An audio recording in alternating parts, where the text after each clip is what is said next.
Welcome back जी। कबीर साहब ये बताएं, आपको माशाल्लाह इतना अरसा हो गया इस इंडस्ट्री में और अभी भी आप इतने एक्टिवली काम इतना कर रहे हैं। नहीं, अरसा ही इंडस्ट्री में हुआ मैं तो 5 साल से तो काम कर रहा हूँ। अभी भी आप इतने एक्टिवली काम कर रहे हैं, तो इतनी ज्यादा एनर्जी आप कहाँ से लेके आते हैं? रहमत नहीं, एनर्जी आपको जब आपको पता होता है कि आपका ब्रेड एंड बटर ये है, आप यहाँ आके 2.5 घंटे क्यों बैठी रहती? मजबूरी आप देखा ये बच्चे बैठे हुए हैं, सारा का ये कुछ सीख कर यहाँ से जाएं, कुछ लेकर जाएं, कुछ हंस के जाएं, कुछ तो बहुत अच्छा।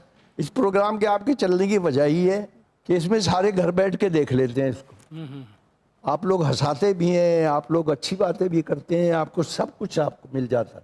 तो आप बहुत से रूठे हुए घरों में मौजूद हैं। जब बेडरूम में आप लोग हैं तो वहाँ जो रूठे हुए मियाँ बीवी वो भी आपस में थोड़े बहुत मुस्कुराने लगते हैं किसी चीज़ पर। दोनों मुस्कुराएंगे ना जब कोई हंसी वाली बात आएगी, कोई ठाकुर की नाक की बात होगी तो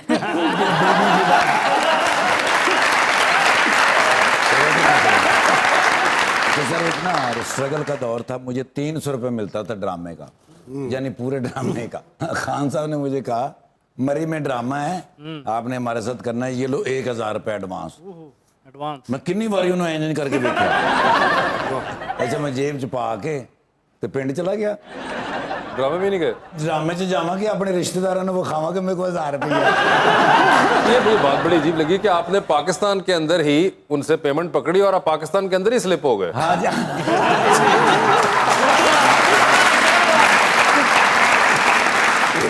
पकड़ लिया उन्होंने कहा 1000 रुपया मेरा देना है।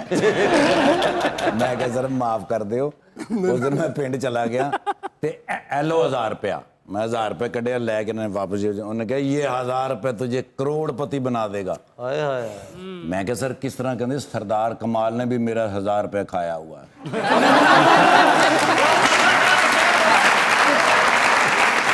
दो शख्स, दो, एक अल्लाह बख्शे उसको बब्बू और एक ये ठाकुर, इन्होंने इतनी मेहनत की और ऐसी बेस बनाई कि इनकी इतनी मजबूत बेस है, इसकी ठाकुर की और अल्लाह बख्शे उसकी भी थी बब्बू की, कि ये कोई हिला नहीं सकता। बिलीव में ये ऐसे लोहे के हैं, लोहा भी कोई बहुत ही स्टील क्या सारे ते गड्डी गड्डी उल्ट जाती है, खलोते होंगे। सर हमारा सेगमेंट है आवाम का सवाल, उनको मौका देते हैं अगर वो कुछ पूछना चाहते हो हमारे गेस्ट से, तो कौन पहले पूछना चाहेगा? सर मेरा आपसे सवाल ये है कि आप माशाल्लाह ना सिर्फ पाकिस्तान बल्कि पूरी दुनिया के अंदर बड़े एक जाने पहचानी शख्सियत हैं, तो सारी यंग जनरेशन बैठी हुई है। मेरा आपसे सवाल ये है कि जब आप हमारी एज में थे तो ऐसी कौन सी सोच थी कि आपने सोचा कि मैं पाकिस्तान के लिए कुछ करूं या एक बड़ा लेजेंड बनूंगा? एक बंदे ने पूछो ना घरों बाहर क्यों, मैं घर बोलता बहुत, उन्होंने कट देंगे।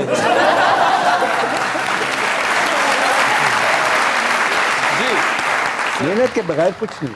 अब हम लोग जैसे मुझे बेशुमार फ़ोन आते हैं, रोज़ आते हैं तकरीबन, आज भी सुबह आया हुआ था, और वो कहते हैं हम एक्टर बनना चाहते हैं, कोई कहता है हम राइटर बनना चाहते हैं। तो मैं उनको कहता हूँ मैं इस वक्त इस उम्र में मैं जो काम कर रहा हूँ, क्या ये अच्छा लगेगा मैं आपको घर बुलाऊं, उंगली पकड़ूं और सबके पास ले जाऊं कि आप ये बनना चाहते हैं, आप बन जाएंगे? ऐसे नहीं बना कर, ये नहीं सोचा कर, ये देखा करते, मिसालें देखते हैं कि ये बड़े बड़े लोग जो हैं या नाम वाले लोग जो हैं, इन्होंने क्या किया। वो सिर्फ एक ही बात समझ में आती है कि उन्होंने एक अपनी मंजिल तय कर ली कि इस मंजिल को, इस टारगेट को हमने हिट करना है, पहुंचना है वहां तक। आप कदम तो बढ़ाएं, सोच में वो चीज़ पैदा तो करें, आप करते नहीं। तो जब आप आगे नहीं बढ़ते हैं तो कसूर अल्टीमेट किसका होता है? आप ही का होता है। आपने तो किया ही नहीं, वो तो शख्स सामने बैठा हुआ था, आपने तो कदम भी नहीं उठाया उस तरफ जाने के लिए। हमारी इस पाकिस्तान में ऐसे ऐसे लोग मौजूद हैं जो बड़े बड़े नाम वाले हैं, ना वो पैसे की तरफ गए ना वो किसी की तरफ। जैसे इन्होंने अभी मुझसे सवाल कर दिया कि इज्जत आपने, तो इज्जत ही कमाने के लिए आदमी को काम करना चाहिए, पैसा नहीं। पैसा अगर आपने जहन में रखा तो आप इधर उधर निकल जाएं। और आप पढ़ें, जो पढ़ें उसको समझें, तो फिर तो आपकी गैब से भी मदद होती है, और गैब से मदद होती है। अल्लाह अकबर।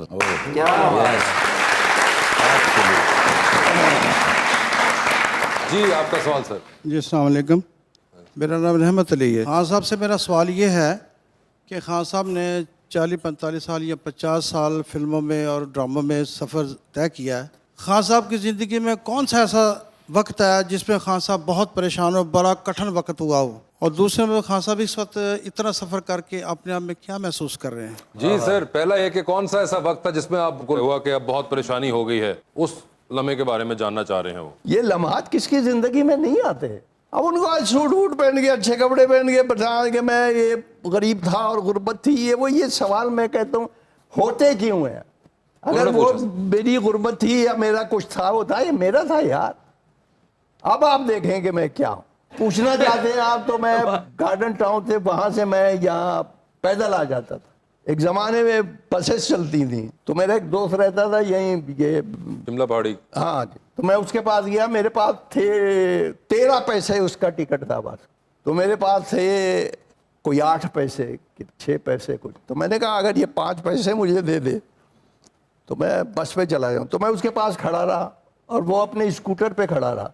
मैं बातें करता रहा, आधा घंटा मैंने उससे बातें की और मुझ में जरूरत नहीं हुई कि मैं उससे कहूँ मुझे ये 5 पैसे दे।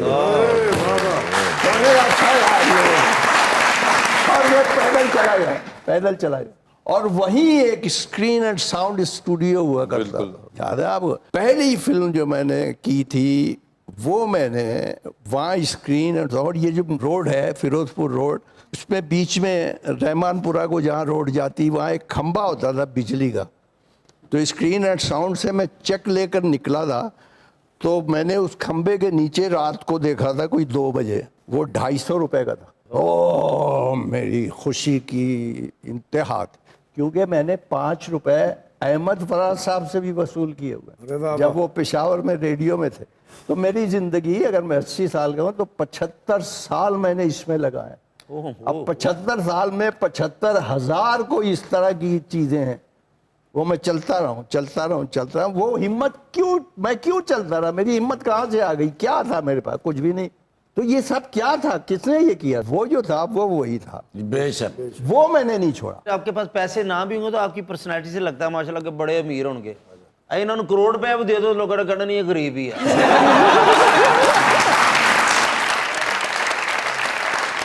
सर हमारे पास एक छोटा सेगमेंट है, आपसे सवाल पूछूंगा और साथ ऑप्शन दूंगा, आपको उन ऑप्शंस में से ही अपना जवाब सिलेक्ट करना है। कवि साहब, इनमें से किसी एक की जिंदगी पे एक ऑटोबायोग्राफिकल फिल्म बन रही है, किसकी जिंदगी पे बनी फिल्म में आप एक्टिंग करना चाहेंगे मेन लीड के तौर पे? ठीक है, ऑप्शंस आपके पास जो हैं वो हो मियां नवाज शरीफ साहब और जनाब आसिफ जरदारी। अभी आपसे एज एन एक्टर है कि आप किसको सिलेक्ट करेंगे कि यार इनकी जिंदगी पे अगर फिल्म बन रही तो ये कैरेक्टर मैं लीड करना चाहूंगा? मेरे चेहरे से और इससे तो जरदारी साहब, हाँ जी, लेकिन मुझे वो बनाना पड़ेगा। नहीं, वो आपको सारा कराएंगे, प्रोस्थेटिक्स होगा आपका। आप पूरा मुझे गेटअप दे देंगे? जी जी। तो फिर मैं कोई भी आप दे देंगे मैं मगर आपको क्या लगता है इंटरेस्टिंग किसकी होगी? आप नहीं, इंटरेस्टिंग तो दोनों की, दोनों पॉलिटिशियन है, दोनों ने मेहनत की हुई है, दोनों ने कहां से कहां क्या कुछ किया हुआ है।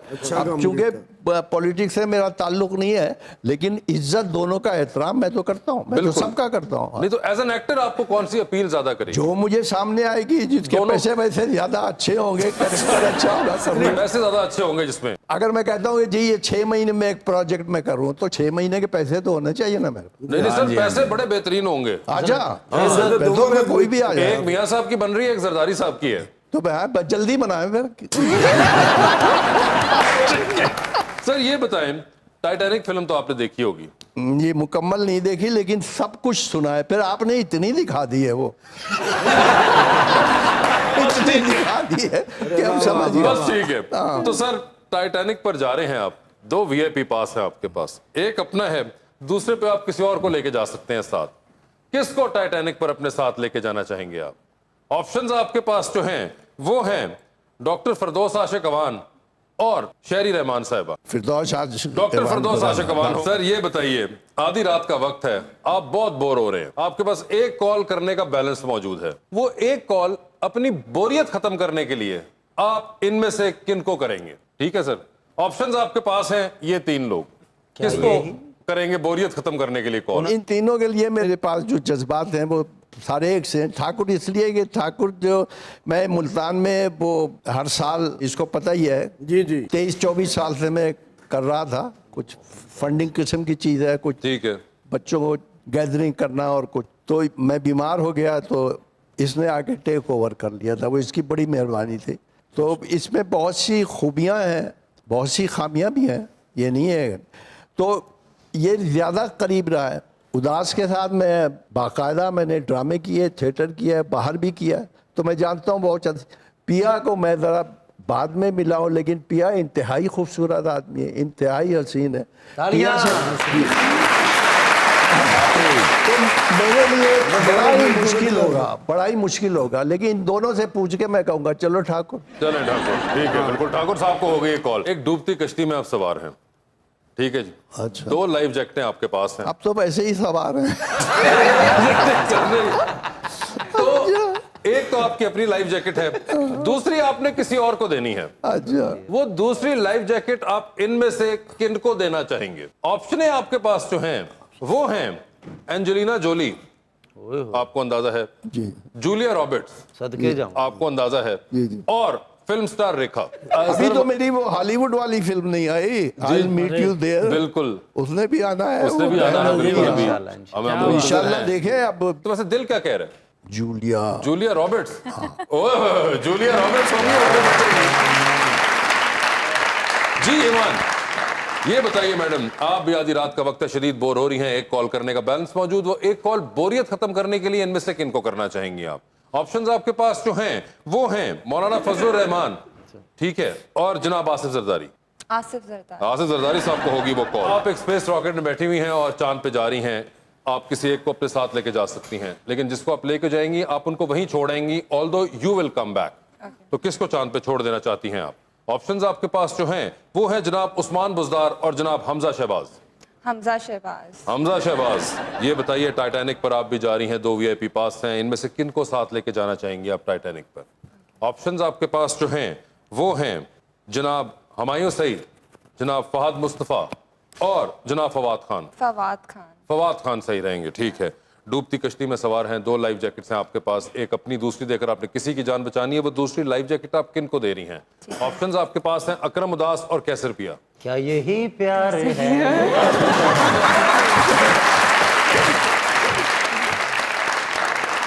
कभी Khan, thank you so much for being on the show.